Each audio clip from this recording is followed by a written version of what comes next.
بجلی کا بل اب یہاں تو ایسے حالات ہے کہ خدا کی پناہ 2 میٹر 3 میٹر 4 میٹر 6 میٹر لگا لیں وہ آپ کو اس کیٹیگری اور ٹیرف سے نکال دیں گے۔ اگر آپ کا 201 یونٹ آ گیا ہے تو آپ کی وہ کیٹیگری فارغ ہو گئی، یعنی 2000 والا بندہ ایک دم 10,000 پہ چلا جائے گا۔ قرضہ جو ہے نا وہ اتنا زیادہ ہو چکا ہے، اس کو پورا کرنے کے لیے اتنا بوجھ عوام پہ ڈال چکے ہیں کہ اتنا پیسے 2 سالوں میں پیٹرول پہ اور جمع ہوئے ہیں کہ اتنا تو IMF سے بھی پیسہ نہیں لیا گورنمنٹ نے۔ آنیسٹلی اسپیکنگ مجھے اچھا ہوتا ہوا نظر نہیں آ رہا۔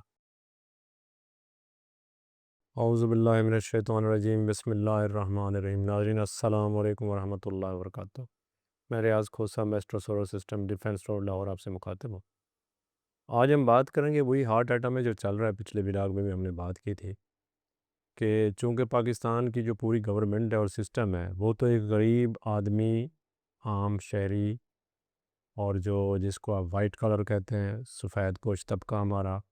اس کی جیب پہ ہاتھ صاف کر کے ملک چلایا جا رہا ہے۔ اور وہ جیسے میں نے ابھی آپ سے پچھلے ولاگ میں عرض کیا تھا کہ جو پروٹیکٹڈ کیٹیگری ہے، اس میں ایک چیز اور آج پتہ چلی ہے کہ فرض کریں آپ کی گرمیاں آ گئی ہیں اور آپ کا 200 یونٹ کی پروٹیکٹڈ کیٹیگری میں شامل ہے، تو اگر آپ کا 201 یونٹ آ گیا ہے تو آپ کی وہ کیٹیگری فارغ ہو گئی، اڑ گئی، اور اس کے بعد وہ 6 ماہ تک آپ اویل ہی نہیں کر سکیں گے وہ کیٹیگری، چاہے آپ کا بل پھر 200 سے کم ہی آنا شروع ہو جائے۔ یہ ایک ایسی بات ہے، یہ نہ دینے والی بات ہے، یعنی یہ اس کیٹیگری میں نہ دینے والی بات ہے تقریباً۔ اور یہ بھی سننے میں آ رہا ہے، جو پچھلی دفعہ بھی ہم نے ڈسکس کیا تھا، کہ آپ 2 میٹر 3 میٹر 4 میٹر 6 میٹر لگا لیں، وہ آپ کو اس کیٹیگری اور ٹیرف سے نکال دیں گے۔ لگا ہی رکھیں آپ میٹر 6 میٹر بھی، ان کو تو فکس چارجز بھی آ رہے ہیں، لینڈ رینٹ بھی آ رہے ہیں، ان کو کیا چاہیے؟ یہ ابھی حال ہی کی خبر ہے۔ اور اگر یہ چیز آ گئی تو جنہوں نے 60 ہزار روپیہ لگا کے سنگل فیز میٹر لگوائے ہیں، دوسرے تیسرے، ان کا ایک سلیب ریٹ ہو جائے گا۔ اب وہ سلیب ریٹ کیا ہوگا میں تھوڑا آپ کو عرض کر دوں۔ اگر فرض کریں 200 یونٹ کی کیٹیگری میں آپ ہیں تو آپ کا بل 1200 آ رہا ہے، 1500 آ رہا ہے، 2000 آ رہا ہے، اور اگر آپ اس کیٹیگری سے نکلیں گے تو آپ کا بل 10,000 روپیہ آئے گا کم سے کم، یعنی 2000 والا بندہ ایک دم 10,000 پہ چلا جائے گا۔ جیسے میں نے ابھی شروع میں ہی آپ سے عرض کیا ہے کہ جو گورنمنٹ ہے وہ صرف اس جگہ پہ چل رہی ہے کہ وہ ہم سے پیسہ اکٹھا کر کے ہی ملک چلانا ہے،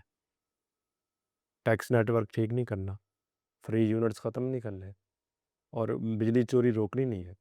کتنے گاؤں ہیں جن کی بجلی ڈسکنیکٹ ہو چکی ہے؟ کیوں جی؟ پورا گاؤں پیمنٹ ہی نہیں کرتا، بل ہی نہیں دیتا، کنڈے لگا کے چلاتا۔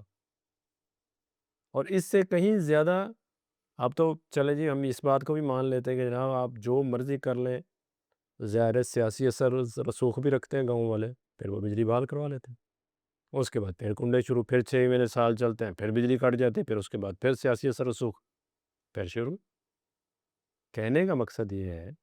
کہ جس پہ کام کرنا چاہیے اس طرف توجہ نہیں ہے، لیکن جس پہ پیسہ کیسے اکٹھا کرنا ہے اور پیسہ یہ اکٹھا کر کے ملک چلانا ہے، اور گرچی کا قرضہ جو ہے نا وہ اتنا زیادہ ہو چکا ہے کہ اس کو پورا کرنے کے لیے اتنا بوجھ عوام پہ ڈال چکے ہیں، اتنا عام شہری پریشان ہو گیا۔ یہ جو ابھی حال ہی میں ہماری عید گزری ہے، اس پہ میری کچھ لوگوں سے بات ہوئی ہے کہ مویشی منڈی میں حالات کیا تھے، تو کہتے ہیں کہ کسٹمر ہی نہیں ہے۔ بہت کم لوگ ہیں جنہوں نے اس دفعہ عید کی ہے، اور یہ آہستہ آہستہ کم ہوتے جائیں گے، اگلے سال ہو سکتا ہے اس سے بھی کم ہو۔ ریزن یہ ہے کہ لوگوں کی بائنگ کیپیسٹی ختم ہو چکی ہے۔ اب ظاہر ہے اگر آج آپ گھر کا بجٹ بنائیں اور اس میں سب سے پہلے بجلی کا بل رکھا جاتا، تو جب اتنے زیادہ وہ ہوگا تو لوگ بیچارے کیا کریں گے؟ اب اگر آپ بجلی کی چوری روک لیں، پیٹرول پہ لیوی ہٹا دیں، اور اگر بجلی کا سسٹم جو ہے اس کو ہم پراپر کر لیں،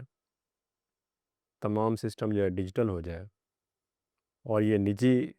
گورنمنٹ جیسے، ویسے تو کے الیکٹرک کا بھی تجربہ اچھا نہیں ہے، لیکن اگر یہ ایسا کچھ ہو جائے تو پرائیویٹ کر کے اداروں کو بیچ کے تو اپنا کام چلا لیں، تو اگر یہ ہو جائے پرائیویٹ تو مے بھی تھوڑی بہتری آ جائے۔ لیکن اگر ایسی کوئی بہتری آنے کی امید ہو تو اب میں کے الیکٹرک والے کہیں گے، وہاں کراچی کے عوام کہیں گے جناب ادھر تو کچھ بھی نہیں ہے، لیکن اگر کوئی ایسی بہتری کی امید ہو تو یہ پرائیویٹ کر سکتے ہیں، اور یہ سب کچھ ہو جائے تو عوام کو کچھ سکون کا سانس ملے، اور عوام اس طرف سوچے کہ کسی طرف ہم خوشحالی کی طرف چلیں۔ لیکن یہ سسٹم ابھی honestly اسپیکنگ مجھے اچھا ہوتا ہوا نظر نہیں آ رہا، کیونکہ اس وقت گورنمنٹ کا صرف ایک ہی فوکس ہے، کسی طریقے سے عوام سے پیسہ نکالا جائے، کبھی چالان کی مد میں، کبھی گیس کی مد میں، کبھی پیٹرول کی مد میں، کبھی بجلی کی مد میں، یہ سارا پیسہ وصول کر رہے ہیں۔ اب کوئی 2 سالوں کا ڈیٹا جو ہے نا، وہ جیو نیوز کی خبر ہے کہ اتنا پیسے 2 سالوں میں پیٹرول پہ اور جمع ہوئے ہیں کہ اتنا تو آئی ایم ایف سے بھی پیسہ نہیں لیا گورنمنٹ نے۔ تو جب ایسی کوئی چیزیں ہوں گی، اور باقی جو اوپر کے لوگ ہیں وہ تو آپ کو پتہ ہی ہے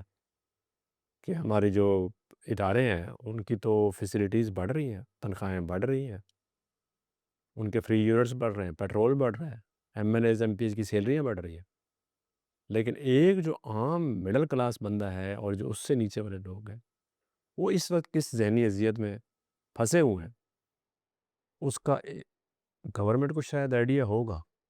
لیکن جو ریئل یہاں لوگوں کو ہم سنتے ہیں، بات کرتے ہیں، وہ بہت زیادہ پریشان ہیں۔ اس کا جو ہے وہ دو ہی طریقے ہیں کہ یا تو ہم اس کو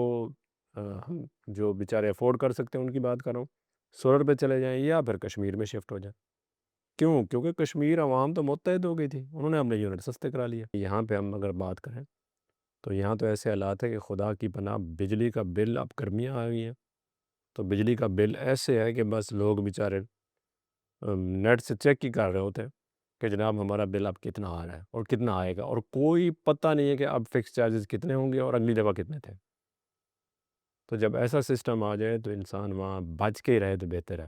اور وہ بچ کے رہنے والی پالیسی یہی ہے کہ اپنی بجلی بنائیں اور اس کا خود استعمال کریں۔